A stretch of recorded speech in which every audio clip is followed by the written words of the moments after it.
Hello everyone, welcome back to the podcast. Today we are going to be discussing something that's close to my dear heart. Let me get it for you. It is the Mini 14. Well, more particularly, this is the Mini 30, which is a version of it that's chambered in 7.62 by 39. I know everyone has opinions on this rifle because it is essentially a poor man's M1A, which honestly, kind of worth it. But before we get too far into my opinion on it, let me go through the history of the M14 or the Mini 14. I'll probably be doing that a lot this episode, so just bear with me, and you'll know exactly what I'm talking about. So today, we got the Mini 14 here, aka the Mini 30, aka the ACC 556K. It's got a lot of names to it, because they made a lot of different versions of this rifle.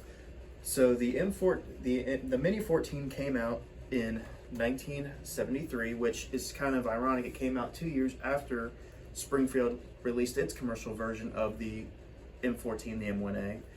But they made theirs in 5.56, which was it came off the line. It was immediately very popular. Farmers like using it because, for what it is, this is a very, I don't have the full stock with me, but for what this is a very lightweight rifle. And it comes with a 20-round detachable magazine, which we'll go on ahead and draw that.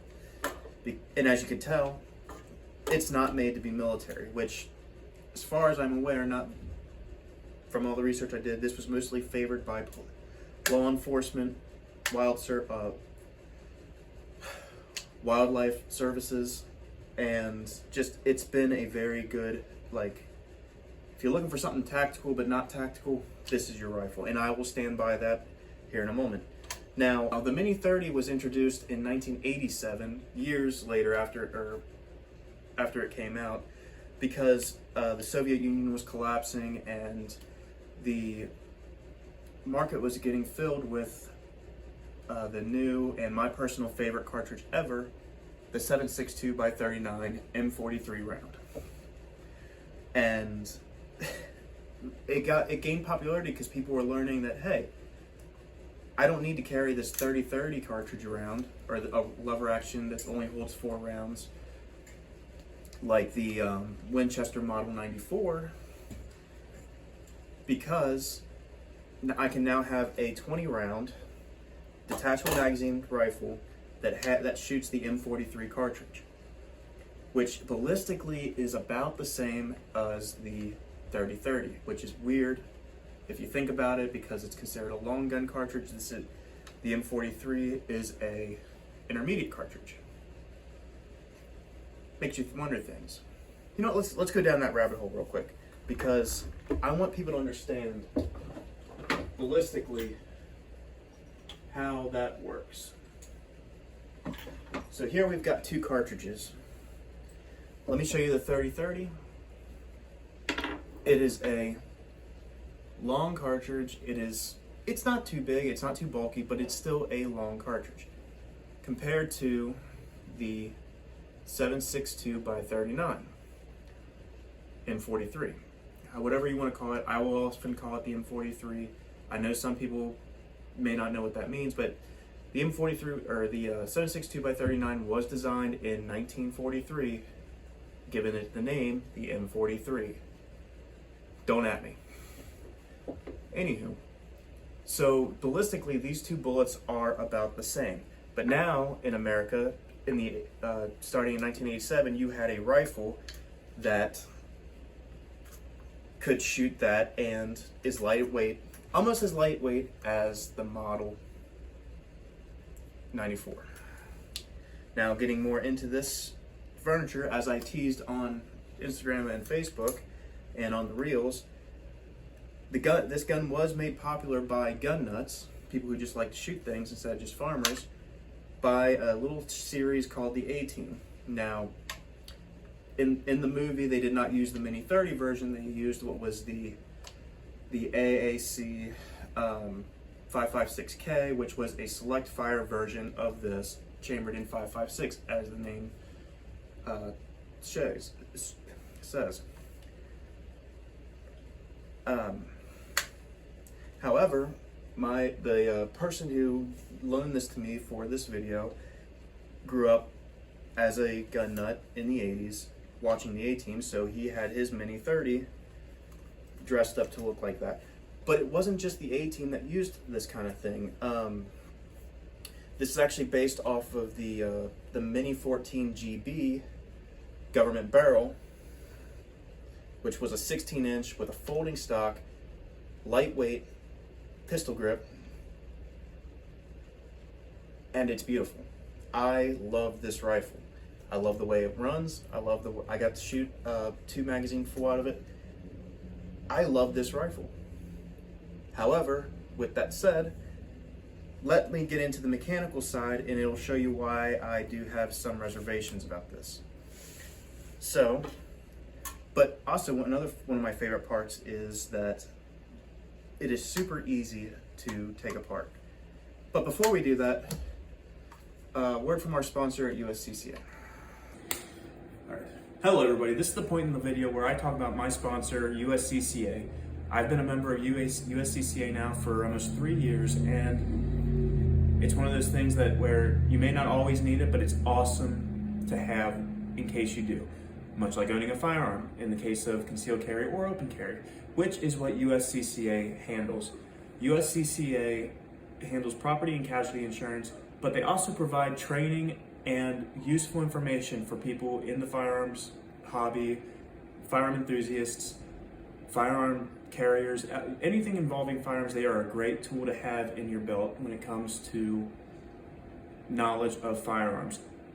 If you click the link below in the description of this video, you will see a link that says 6 ways in which to ease the process, or something along the lines of dealing with law enforcement when an incident happens. Because when an incident happens, you will have to deal with law enforcement.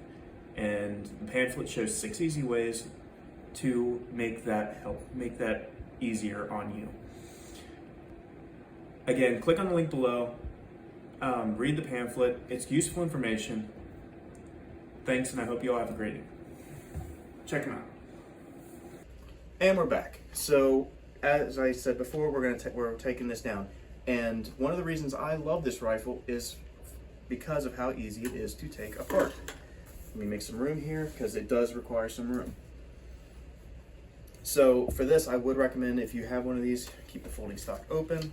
You flip it upside down. And it is important to note that the gun must be in battery.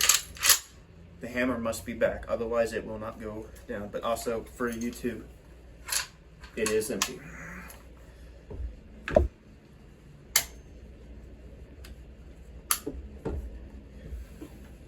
The gun must be in safe, and you take something simple. It doesn't even have to be like a fancy pry bar.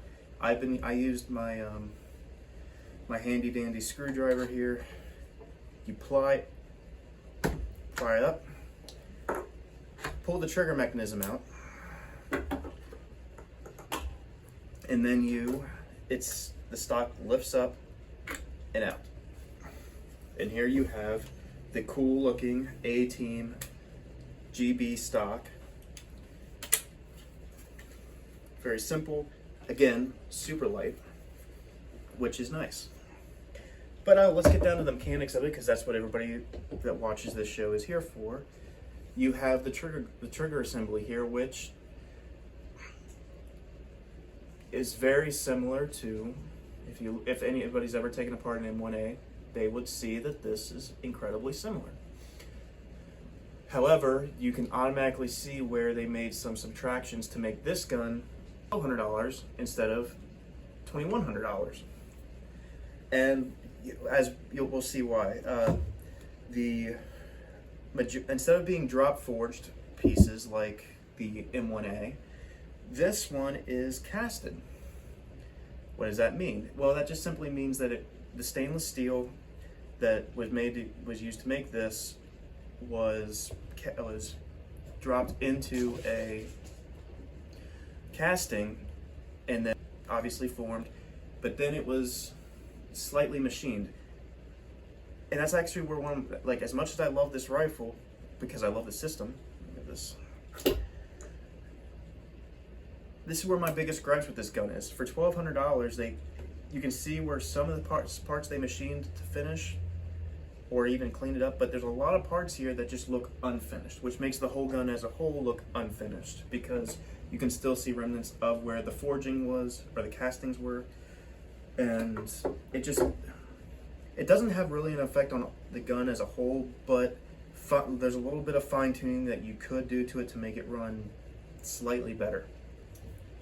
As I hold this like this, you will see this gas block here, it goes right here, and it runs back like this. Interesting enough, this is almost essentially just like the AK before, or wow, just like the M1 Garand and the M14 before it. It is remarkably similar to a AK style bolt. You have your gas inlock here that blows this back, which that's all it needs to, it just pushes it back just enough to start rotating the butterfly bolt we all know and love from the M1 Garand and the M14,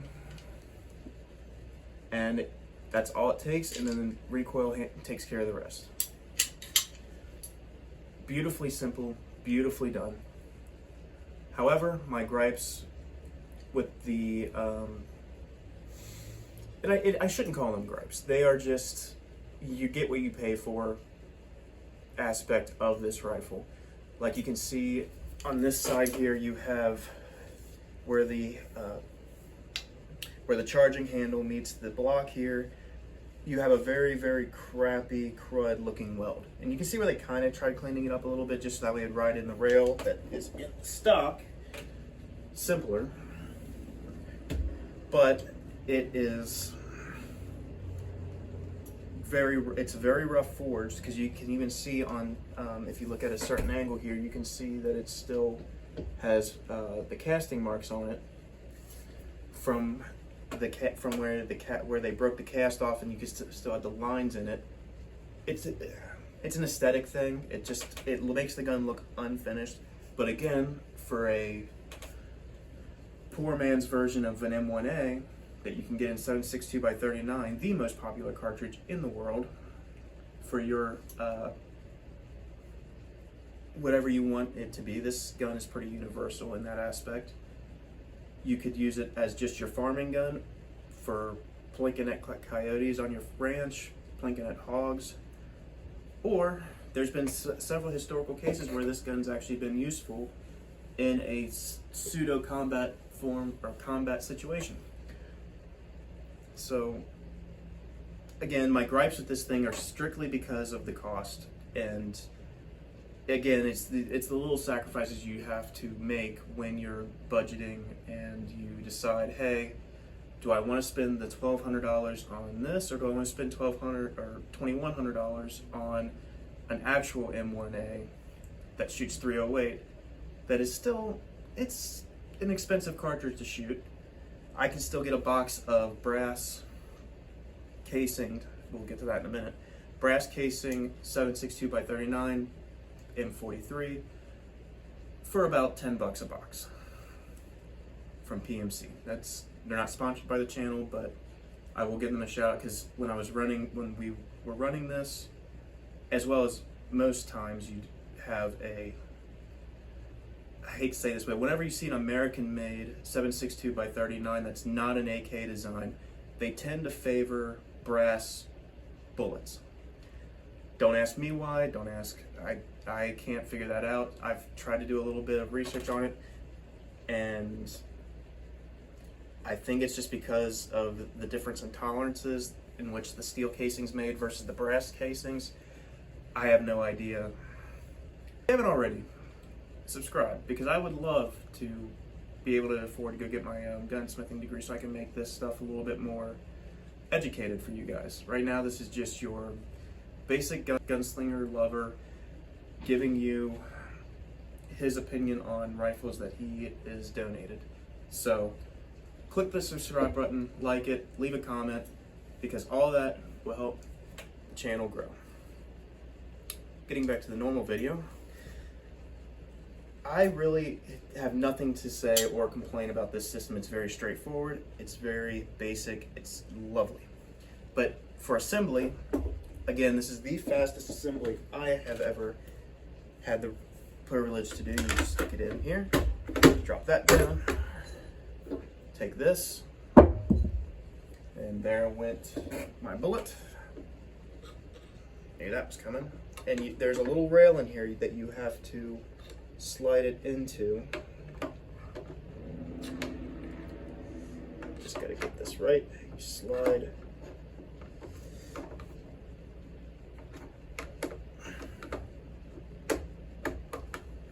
Push down, and then you push down on this. Hear that click. And then you're back to being a Merc in a GMC van helping the downtrodden.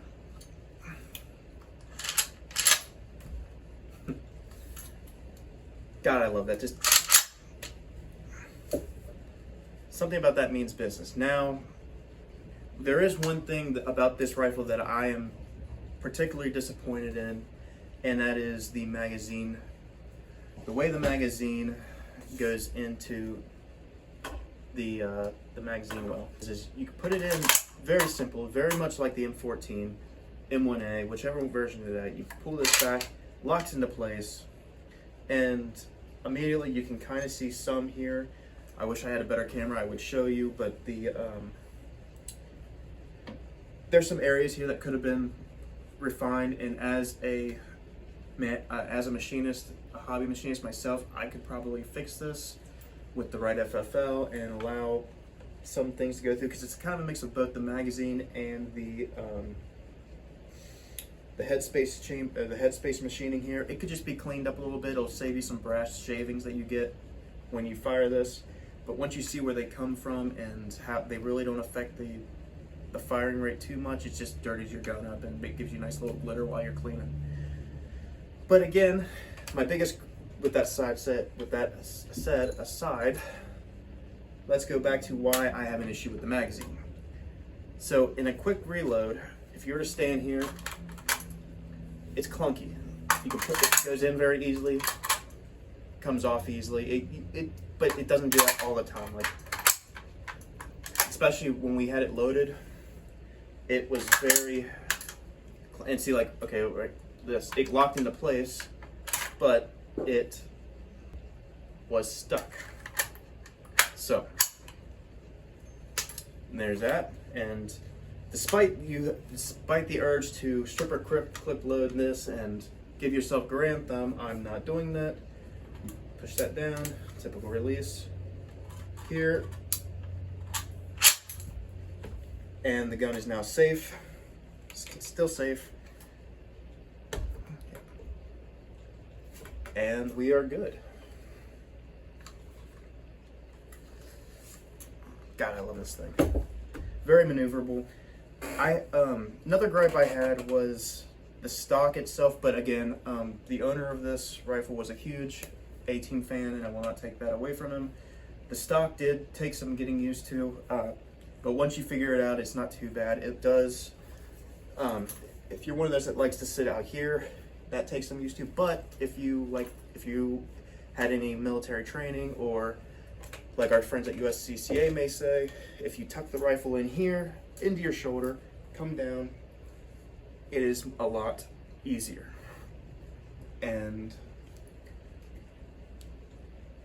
it is very phenomenal. One last thing to touch on, when they built the Mini 30, they took it from they pretty much designed it based off of their tactical version of the 5.56. So the sights are very M1 Garand style, or very much M14 style. You have all these options for sights.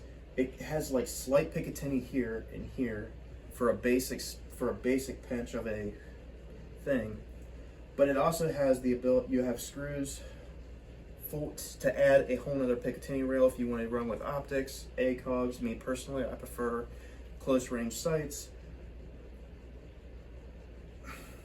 It's just, to me, this is a beautiful setup. Now, I know a lot of people don't like this, the open bolt system, which I get. You know, we live in the modern era of the AR platform, and yeah, I get it. But let's do a speed test, shall we, for disassembly. I just so happen to have my AR here, chambered in also 7.62 by 39, and I would like to do a takedown test. Now, granted, this one's going to be a little bit harder because I have this sling on it, so we're going to go ahead and take that apart.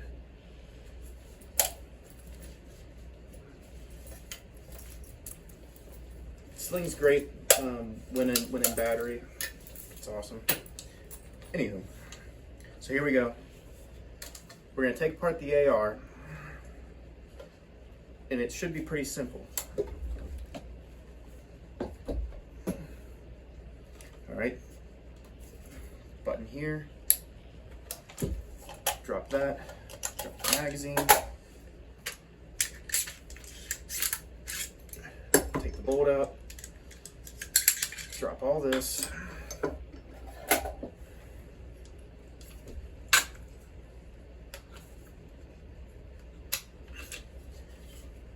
and ta-da.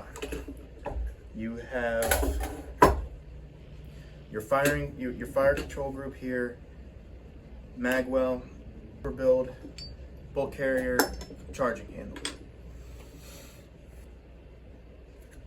And then to reassemble, you have simple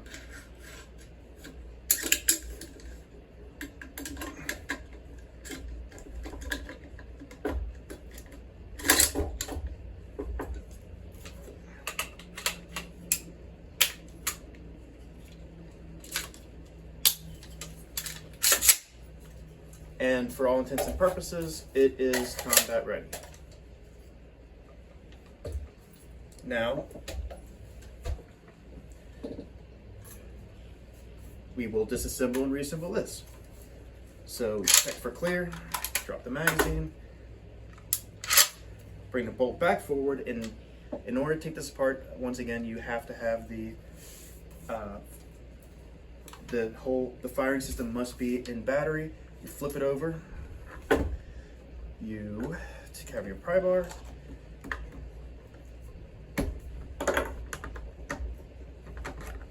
lift up and out.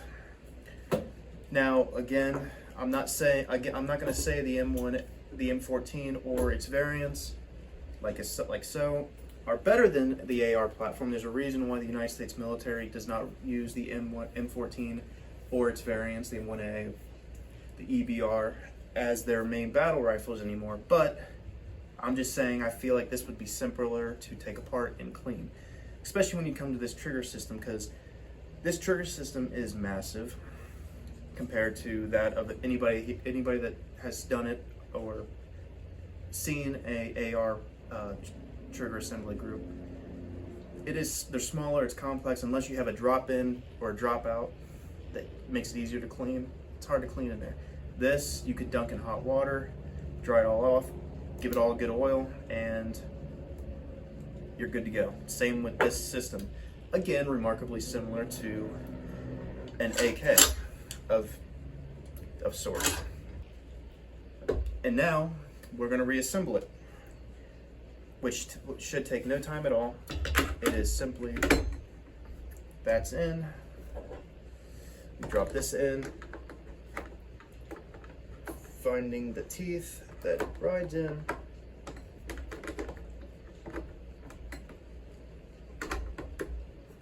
and fresh magazine, and you're ready to roll. I love it when a plan comes together.